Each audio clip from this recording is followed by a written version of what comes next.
Boa noite a todos. Só um momentinho. Renata, boa noite. É, Eu vou começar uma palestra agora.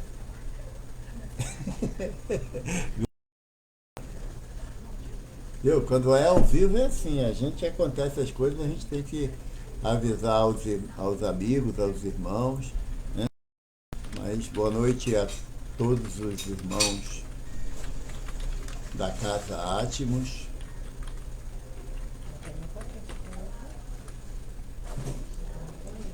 Estamos aqui nos preparando para a nossa conversa da noite de hoje, que será sobre o capítulo 12 do Evangelho segundo o Espiritismo, onde nós vamos buscar o entendimento acerca da tarefa de amar os vossos inimigos, que é uma tarefa um tanto ainda para nós complicada, porque ainda não temos a facilidade desse entendimento do que o Mestre quis nos dizer. E em particular, essa é minha sogra. Tchau, já tchau ali, sogra. Você aparece na tela. Nem vi. Nem vi que estava aparecendo aqui. Aí, onde nós iremos estudar, conversar sobre o capítulo 12 no item 7 e 8 do capítulo 12. Boa noite, meu amigo Ernesto. Sejam bem-vindos todos, né? Juliana, aquele combinado tá valendo, tá bom? Me ajudar aí, por favor. Que se tiver pergunta, eu passo para Juliana. Juliana que sabe das coisas. Tá?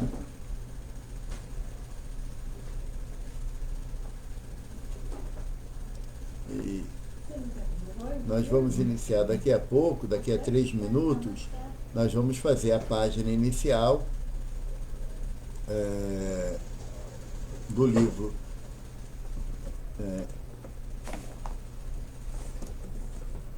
Nossa página inicial é do livro Segue-me, ditado por... Não, desculpa. Estou errado. Desculpa. A página inicial é do livro Vinha de Luz. Vinha de Luz, no capítulo 62, cujo título é Resistência ao Mal.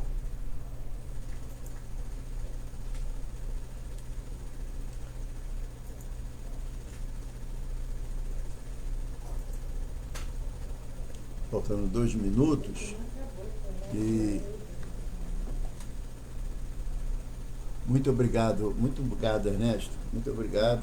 E realmente todos nós precisamos sempre buscar o amparo da espiritualidade superior, para que a nossa tarefa seja realizada dentro daquela proposta sempre constante do Evangelho de Jesus, né? Mas é nosso objetivo nós buscarmos entender o Evangelho para melhor praticá-lo.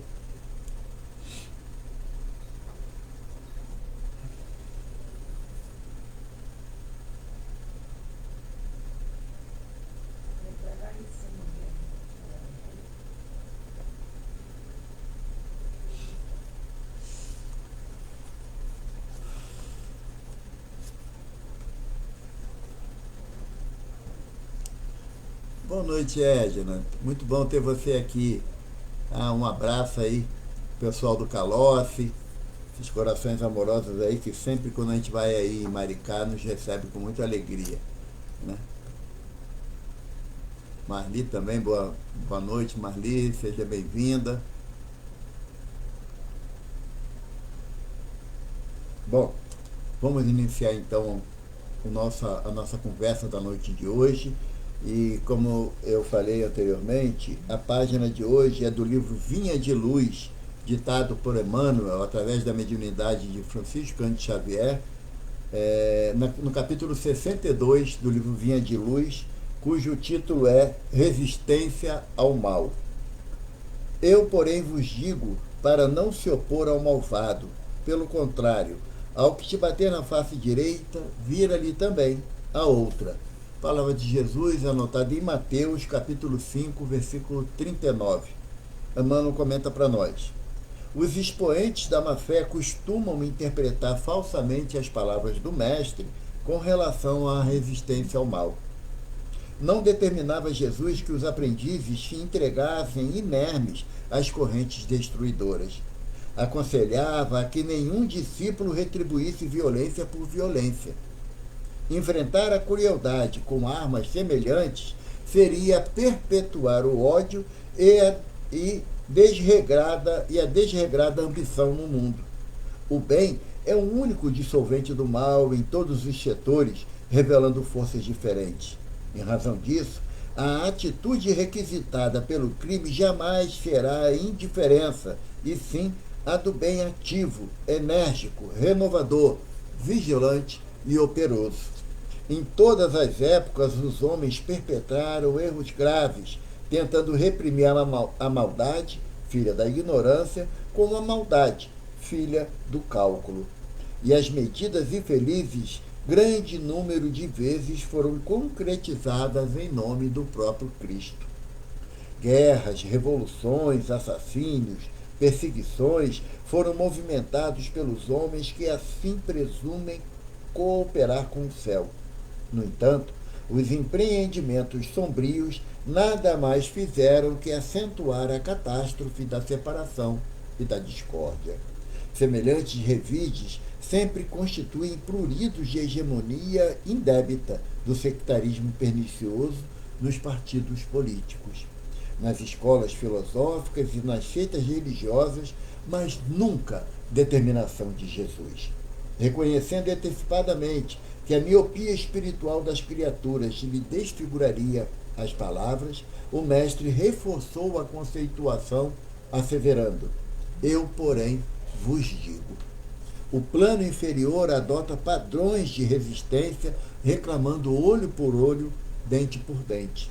Jesus, todavia, nos aconselha a defesa do perdão 70 vezes, 7 vezes, em cada ofensa, com uma bondade diligente, transformadora e sem fim. Vamos à nossa prece, elevando as nossas percepções até o coração amoroso desse mestre inigualável, que, à maneira das ondas bravias do mar da Galileia, ele levanta-se no barco, estende a mão e acalma a tempestade. Te buscamos, Jesus, nesse momento, para que também acalme a tempestade dos nossos corações num momento de ondas tão bravias que parecem que vão fazer sussobrar o nosso barco íntimo, na confiança e na certeza de que Tu és um timoneiro vigilante. Ampara-nos, Jesus, para que consigamos chegar na praia da paz e da consciência tranquila, exercendo força brutal sobre os remos que simbolizam a nossa vontade e o nosso desejo de acertar.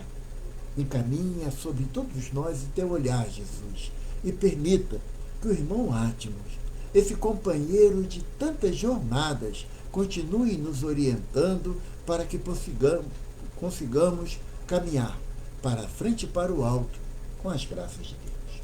Graças a Deus. Bem, amigos, eu gostaria de iniciar o nosso estudo dessa noite com uma pequena história. A história do burro e do tigre. Estavam os dois numa campina e o burro virou para o tigre e falou assim: a grama é azul. E o tigre falou: não, você está errado, a grama é verde. E é azul, e é verde, e é azul, e é verde. E começaram a alterar o tom de voz.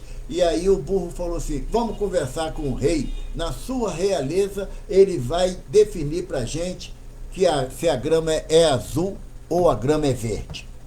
E foram os dois, chegaram diante do rei, lá que estava lá passivamente olhando a campina, e o burro falou assim: rei, a grama não é azul? E o rei falou: a grama é azul. Viu? Disse o burro. Eu não falei para você? Agora, rei, qual é o castigo do tigre? Aí o rei falou assim: bom, tigre, você vai ficar 30 dias em silêncio absoluto. E o burro saiu saltitante e feliz pela campina, e o tigre virou e falou assim: majestade, desculpa, mas o senhor fez uma coisa errada. A grama é verde, não é azul. Por que a punição? E o leão falou assim: eu te puno não pelas palavras do que disseste, porque realmente a grama é verde. Agora eu te puno porque tu perdeste tempo em discutir com o burro.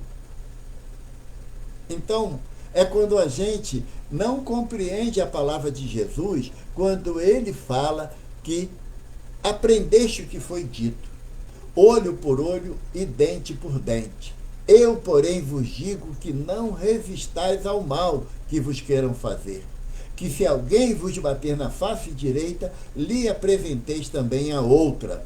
E que se alguém quiser pleitear contra vós para vos tomar a túnica, também lhes entreguei o manto. E que se alguém vos obrigar a caminhar 1000 passos com ele, caminheis mais 2000. Dai àquele que vos pedir, não repilais aquele que vos queira tomar emprestado.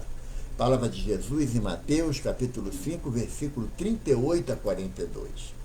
Jesus já nos dá o direcionamento. Conhece, né, Marisa, essa história, né? Então depois você vai explicar ela mais detalhada aí pra gente. Mas Jesus já nos dá um encaminhamento da nossa conduta em relação à ação do outro. Uma coisa que é muito importante nós lembrarmos, a lei de olho por olho e dente por dente, gente, não é de Moisés. Essa lei não foi Moisés que implantou, não. Essa lei é o Código Hammurabi. E Hammurabi, o Código Hammurabi é um conjunto de leis criadas lá pelo 6º rei da Suméria. Hammurabi, o nome desse rei, da primeira dinastia da Babilônia, no século XVIII a.C., na Mesopotâmia. É um código baseado na lei de Talião, que representa uma dura retaliação do crime praticado e da sua pena. Moisés só foi surgir 500 anos depois dessa lei de Talião. E não da lei. A lei de Talião não foi criação de Moisés. A lei de Talião já é um avanço muito, muito grande na relação da sociedade. Por quê? Antes da lei de Talião, do olho por olho e dente por dente, ocorreu o quê? O Ernesto ia lá na minha casa, vinha aqui na minha casa e pegava a minha televisão e levava para casa dele. Antes da lei de Talião, eu ia na casa do Ernesto, pegava tudo que ele tinha, matava ele, a mulher dele, os filhos dele, os netos dele, a criação dele, matava todo mundo, por causa de uma televisão. A lei de Talião vem nos trazer uma inovação. Se ele roubou a minha televisão, eu posso ir lá, pegar a minha televisão e pegar a televisão dele, porque é olho por olho, dente por dente. Então eu ficaria com 2 televisões ao invés de uma só que eu era possuidor. Então foi um avanço social e legislativo muito grande. Moisés, que recebeu o povo oriundo das tradições egípcias, porque estavam 400 anos nas terras egípcias, ele precisava implantar um novo entendimento acerca de uma relação de uma sociedade ainda muito imatura, muito conflagrada. É por isso que Jesus fala: aprendeste que foi dito. Essa lei de Talião, a lei do Código Hammurabi, não é lei divina. Por isso Jesus diz que é uma lei que foi aprendida pelo povo. E aí Jesus dá a martelada no nosso egoísmo, porque Jesus fala: eu, porém, vos digo. Olha só, é um Cristo trazendo uma nova interpretação na relação social dos povos, entre as pessoas, que ele diz: não resistais ao mal que vos queira fazer. Por que Jesus nos orienta a não resistir ao mal? Vamos imaginar que passeando pela rua, está lá a nossa querida Maristela, né? A nossa dirigente, e a Maristela, ela vê um rapaz, um jovem, forte, praticante de jiu-jitsu, né? Batendo numa pessoa mais fraca. A Maristela vai ter condições de enfrentar esse rapaz, jovem, lutador de jiu-jitsu, para poder defender o outro? Ela vai ser feliz? Que eu saiba, a Maristela não briga nem com a mosca que entra na casa dela. E também não faz nenhum tipo de arte marcial.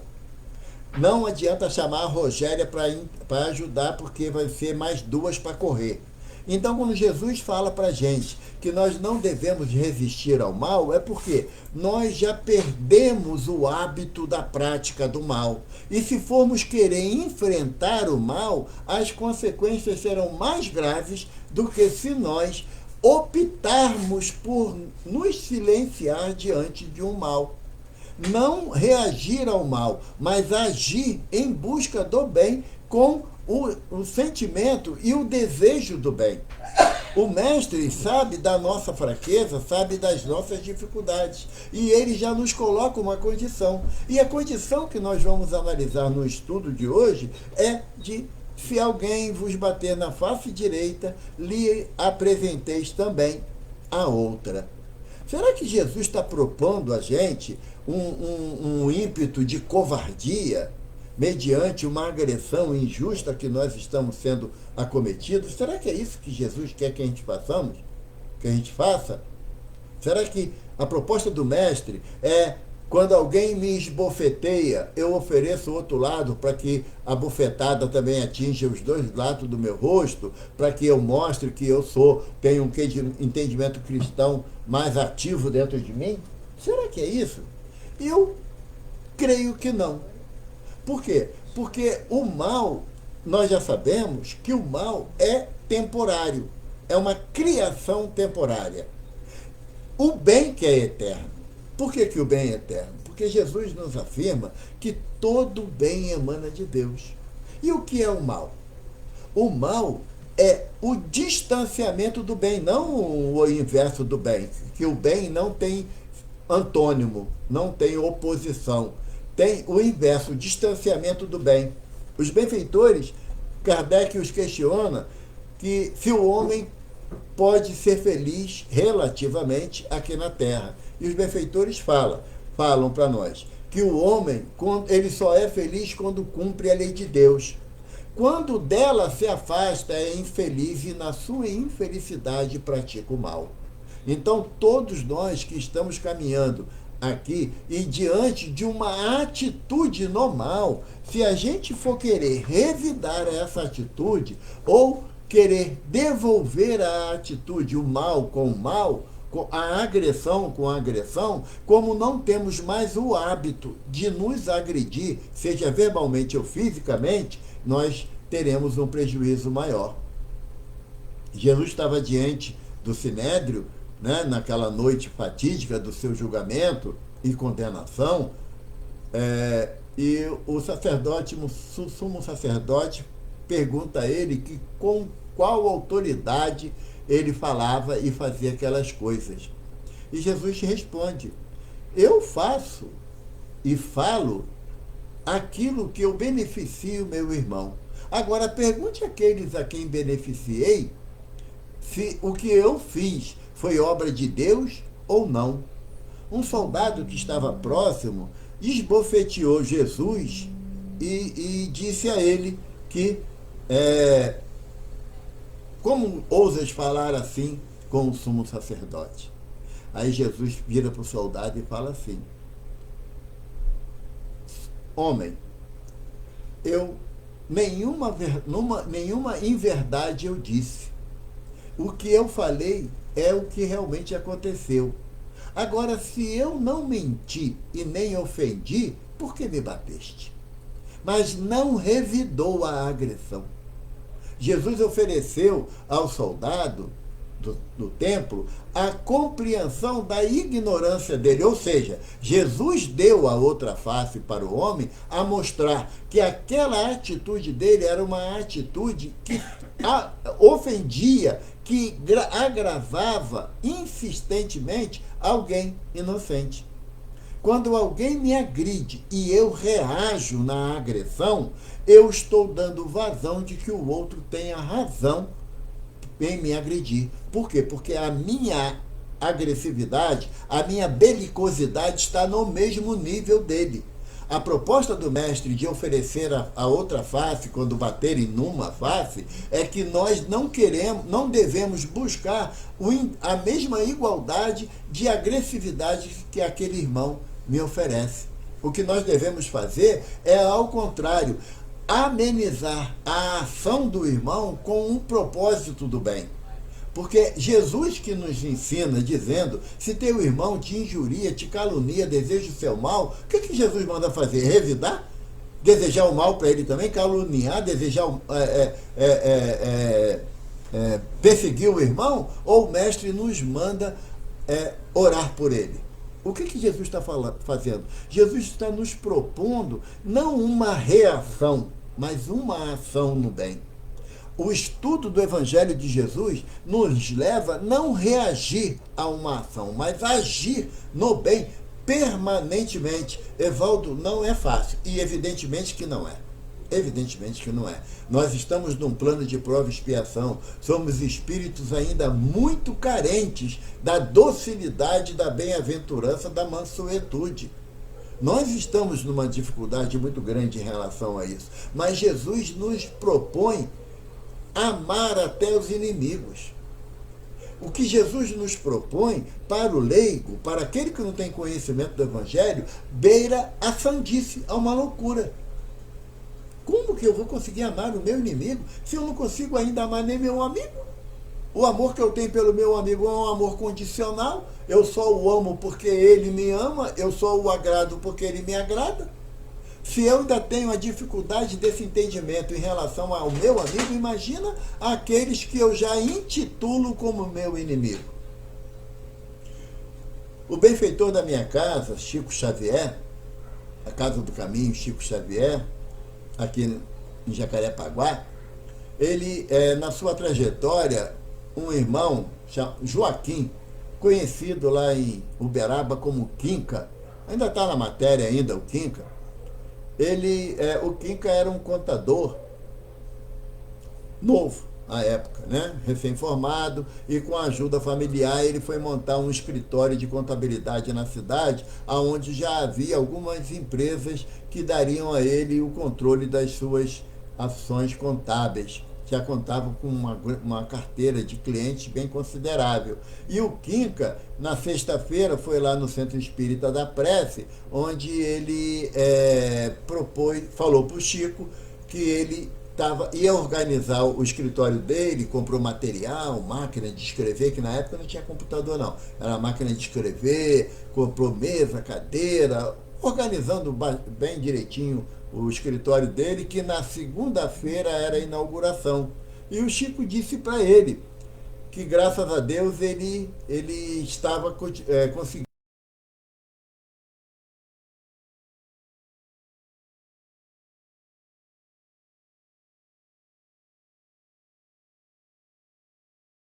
E o Chico pergunta, o que houve, Quinca? E o Quinca falou assim, Chico, cheguei de manhã lá no escritório, tinham arrombado a porta do escritório. Chico, que eles não conseguiram roubar, quebraram tudo, Chico. Quebraram o escritório todo. As máquinas de escrever levaram, as cadeiras quebradas. Olha, Chico, uma tristeza que foi aquilo lá. E o Chico virou e falou assim, gente, vem aqui, vamos aqui fazer uma prece de agradecimento a Jesus, porque o Quinca devolveu o que ele tinha tomado na outra existência de alguém. E o Quinca, claro que não entendeu, achou que era brincadeira do Chico. Mas o Chico falou assim, não, Quinca, feliz nós somos quando podemos resgatar os nossos erros do passado sem que nós cometamos outro erro. Porque, Quinca, imagina se fosse você que tivesse entrado na casa ou no escritório de alguém e roubado, quebrado, destruído. Olha a consequência que você teria que enfrentar no futuro. Nós ainda não temos esse olhar. Nós ainda não temos a percepção que, mediante uma ofensa, uma agressão, um desagrado que nós passemos, que nós tenhamos a condição de oferecer a outra face. O que é oferecer a outra face? O senhor Allan Kardec nos diz que oferecer a outra face é não guardar ódio, não guardar rancor, não querer rogar praga. Ah, né? Fez isso comigo, né? Tá legal, não vou fazer nada contigo não, mas Deus não dorme, hein? Olha, o castigo vem a cavalo. Isso é praga, gente. Isso é praga. Não pensa que você está colocando isso na conta de Deus, que Deus vai resolver e que você está livre dessa responsabilidade. Não está, não. Isso é rogar praga, é desejar o mal a semelhante. Chico tinha um cachorrinho e o cachorrinho estava muito doente. Ele estava passando por um processo de câncer muito doloroso para o animal. Chico chegava em casa, claro que de madrugada. Aí Chico ia, o cachorro já não levantava mais, fazia suas necessidades tudo ali num paninho, na área dos fundos, e Chico ia lá carinhosamente, limpava o cachorrinho todinho, tirava a sujeira, botava comidinha ali, ficava dando comida na boca do cachorro e conversava. Olha só, vamos levar até onde nosso Senhor Jesus Cristo quiser essa sua prova. Não, prova não, que cachorro não tem prova, nem tem expiação, porque não tem livre-arbítrio, né? Alguma coisa está querendo me dizer que eu tenho que compreender esse momento que você está passando. E toda noite era aquilo. A irmã do Chico, vendo aquela preocupação de Chico toda noite, falou assim: Chico, não é possível, esse animal morre, não morre aí tanto dia, você chega cansado, trabalha o dia todo, ainda vem cuidar desse bicho aqui, temos que dar um jeito disso. Aí o Chico falou assim: não, minha irmã, Deus que vai dar o jeito, é no tempo de Deus, não é o nosso. No outro dia Chico saiu para trabalhar com os seus compromissos e tudo mais, e quando ele chega em casa, ué, Luísa, cadê o cachorro? Ela falou: dei um jeito, dei veneno para ele, morreu, já enterrei lá no fundo do quintal, você não vai ter mais problema não. O Chico olhou aquilo, o coração do Chico apertou, Chico chorou, não disse nada. Foi lá para o quarto dele, chorou, ficou muito triste, muito magoado com a irmã por aquela atitude. Um mês depois, Emmanuel se apresenta e fala assim: olha, Chico, você vai ter que dar um jeito nisso daí. Ô Chico, mas de que, seu irmão? Essa mágoa que você está tendo da sua irmã está impedindo o trabalho que nós temos que realizar.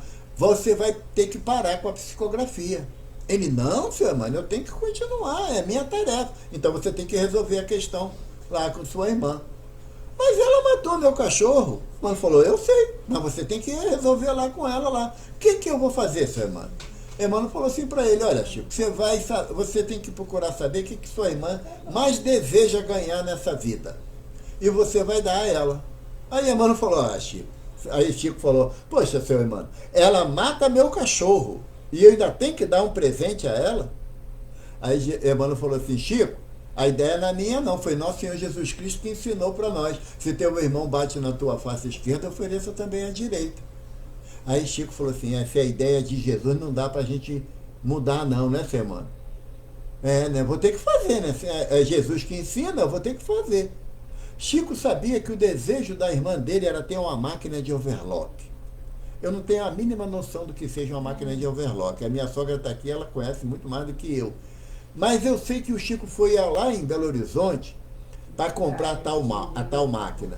Isso na década de 50 devia ser muito cara a máquina dessa, uma pequena fortuna. E o Chico, rindo do fato, ele diz que ele comprou a máquina, a prestação, que ele vai levar 3 existências para poder acabar de pagar aquela máquina. E botou a máquina no carro de aluguel, foi lá para Pedro Leopoldo. Quando ele chegou em casa com aquela máquina, Luzia só faltou desmaiar de emoção. Ajoelhou dos pés do Chico, agradeceu, pediu perdão ao Chico por ter matado o cachorro, mas que ela nunca mais vai fazer isso. Chico, você é mais do que um irmão, você é uma mãe para mim, Chico. E deu um beijo no peito do Chico. Quando ela deu um beijo no peito do Chico, Chico viu sair uma mancha escura do seu coração e ele percebeu que era a mágoa que ele guardava, que se desfazia naquele momento. E aí ele olha e fala assim: viu, Chico, como é que Jesus estava certo? Se você não oferece o outro lado da face, você ia carregar essa mágoa pela existência fora e não iria mais receber os livros que você tem para receber pela sua mediunidade. Então, oferecer a face esquerda é que nós devemos tratar aquele que nos agride não na mesma agressividade que ele está tendo conosco. Nós devemos nos amparar na prece, na oração, para que nós saibamos mostrar ao irmão que não vai ser com a violência, com a agressividade, com a imposição que ele vai conseguir resolver as dificuldades que ele enfrenta. Tem uma página de Neio Lúcio no livro Jesus no Lar, aonde os discípulos contavam a dificuldade de entender a agressividade dos outros na proposta de difusão do Evangelho.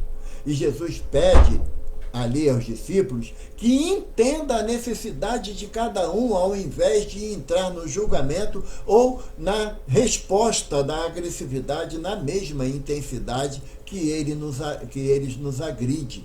Porque aquele que agride a gente, ele está com grande dificuldade de harmonia, de equilíbrio. E se eu devolvo essa agressão, ao invés de oferecer a face da oração, eu entro na mesma vibração dele. Na mesma vibração. No livro Os Mensageiros, de André Luiz, que é o segundo livro da obra, da série Na Vida Espiritual, tem um fato que André Luiz relata, que ele e Aniceto, e Vicente, se eu não me engano, estavam caminhando numa região rural aqui do Rio de Janeiro, e quando eles olham na estrada, vê uma carroça, um burro e um homem caído com um coice na testa, sangrando. E Aniceto pergunta ao espírito que era responsável pela vigilância daquele setor o que era aquilo. E o responsável foi explicar a Aniceto que o homem, há vários dias, agia com agressividade sobre o burro. Não deixava o burro se alimentar direito, nem beber água, era só na base do chicote e da paulada, Naquele dia, em particular, eles sempre tentando amenizar a vibração pesada do homem, fazendo uma barreira energética para que essas vibrações negativas não atingissem o animal. Mas naquele dia, o homem estava tão exasperado, com tamanha violência, chicoteando o burro, que com fome parou para se alimentar de uma grama fresquinha que estava no canto da estrada, e o homem batendo no burro de forma violenta mesmo. O burro respondeu com um coice que acertou na testa.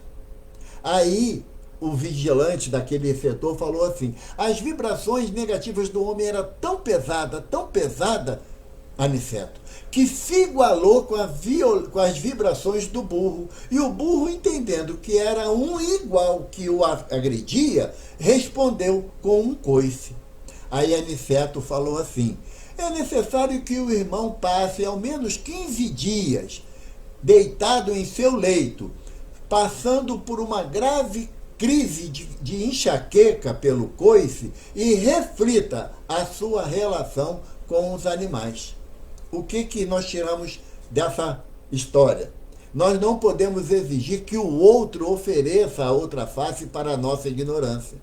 Nós é que temos que buscar o nosso equilíbrio e aí sim oferecermos a nossa outra face quando alguém nos agredir, que é nos restringirmos à oração, à prece, ao equilíbrio, porque uma vez que o irmão não recebe o troco da ofensa que ele me faz, ele vai amenizar a sua ira e vai embora na paz do Senhor. Uma outra história que eu gosto muito é de Buda, Siddhartha Gautama. Eu não sei falar o nome direito, mas é isso daí. Mas eu falo Buda, que é mais fácil, né?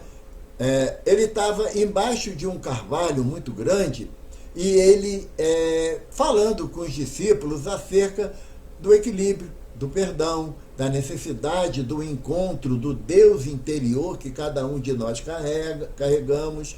E nisso chega um samurai, um soldado, próximo a Buda, e começa a ofender Buda porque a esposa do samurai começou a mudar o comportamento dela em relação às atitudes do samurai baseado na orientação de Buda. E o samurai começou a agredir violentamente o Buda com palavras, e Buda, na sua serenidade habitual, manteve-se calado, ouvindo aquelas agressões todas. O homem cansou de falar, de ofender, virou as costas e foi embora. E os discípulos falaram assim: mas mestre, tu não respondeu nada, ele falou tanto absurdo, tanta mentira para você, e você manteve-se calado.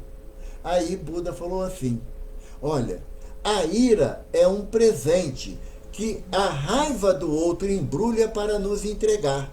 Quando eu não respondo a ele, eu não aceito o presente, e ele leva embora a sua ira e vai se alimentar em colérico das suas energias tão deletérias. Eu vou continuar na minha paz interior.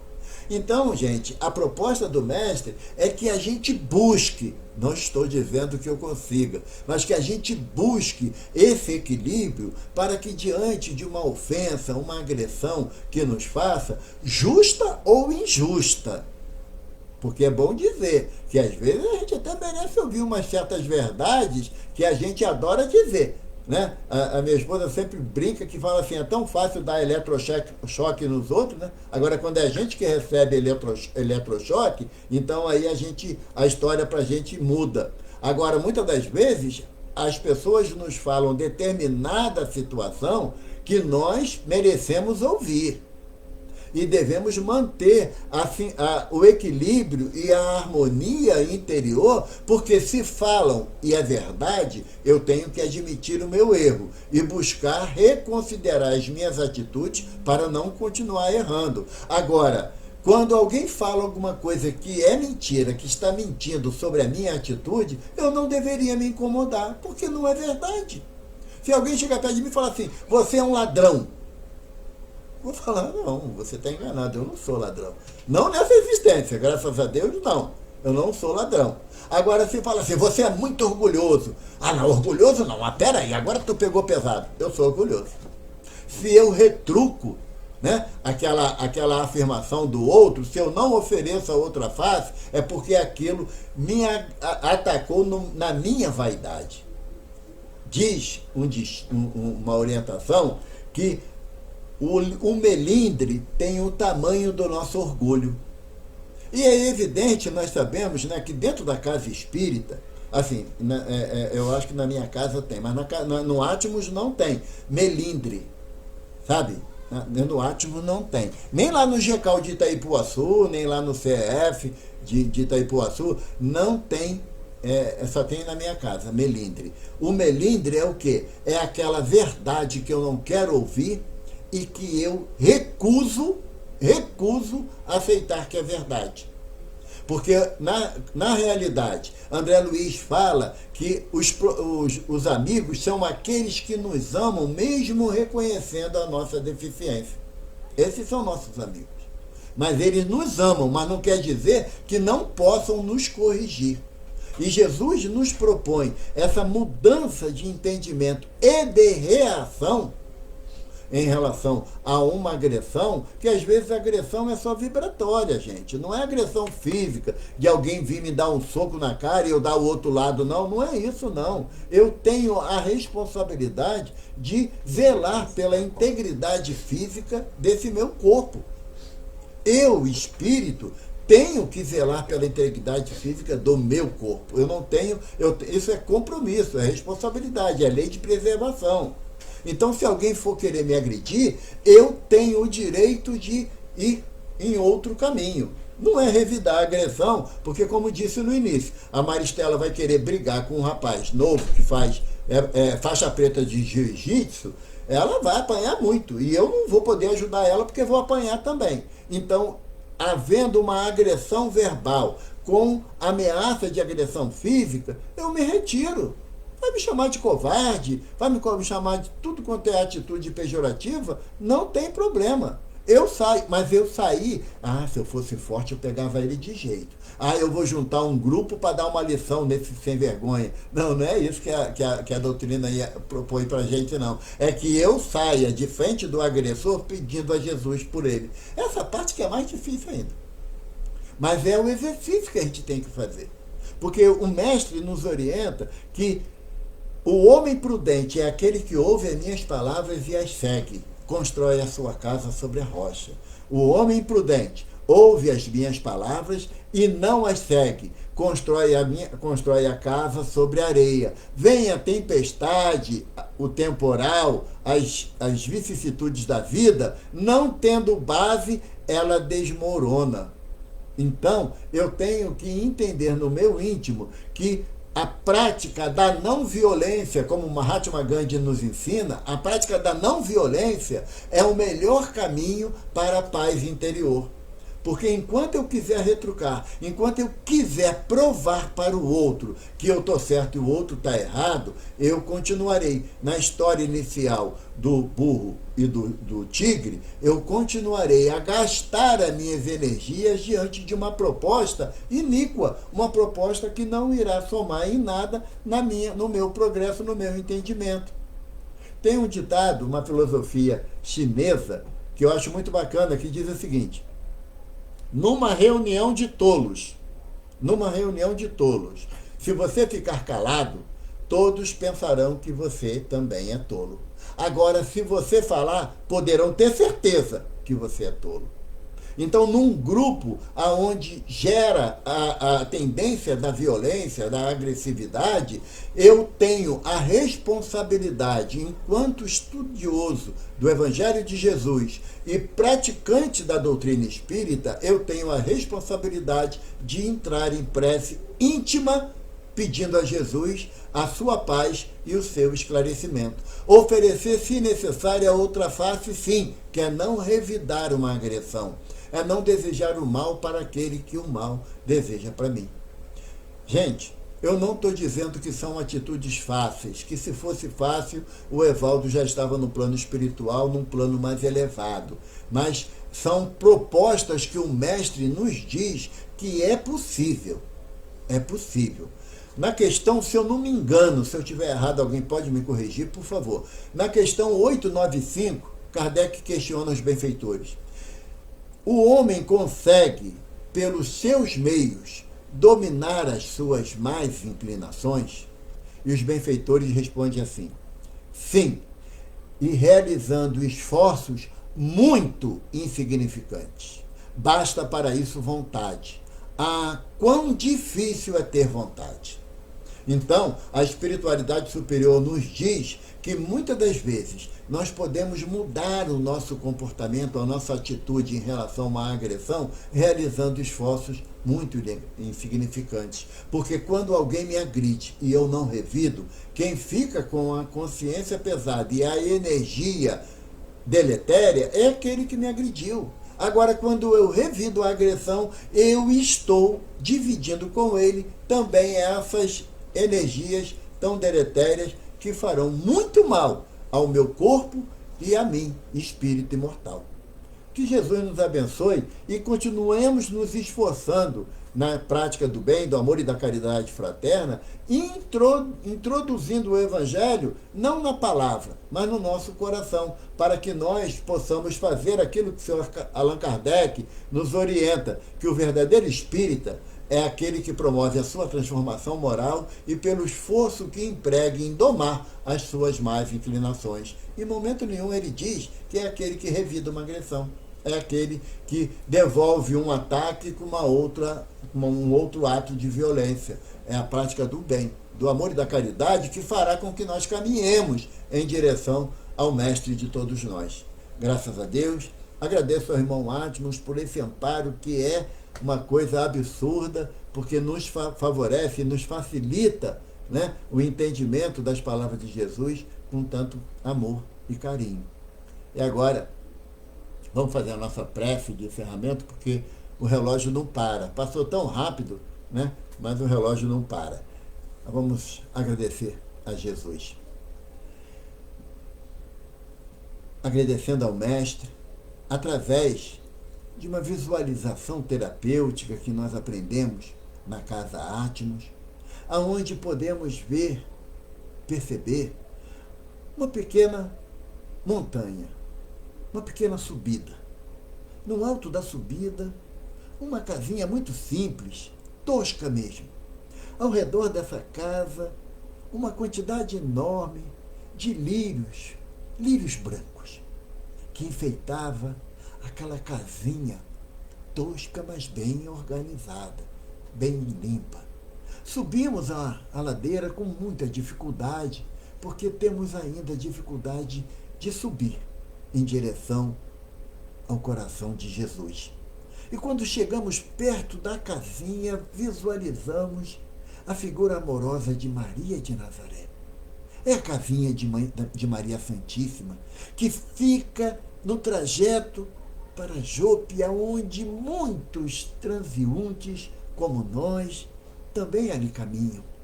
E vemos que Maria está à porta e pergunta: que posso fazer por ti, meu filho?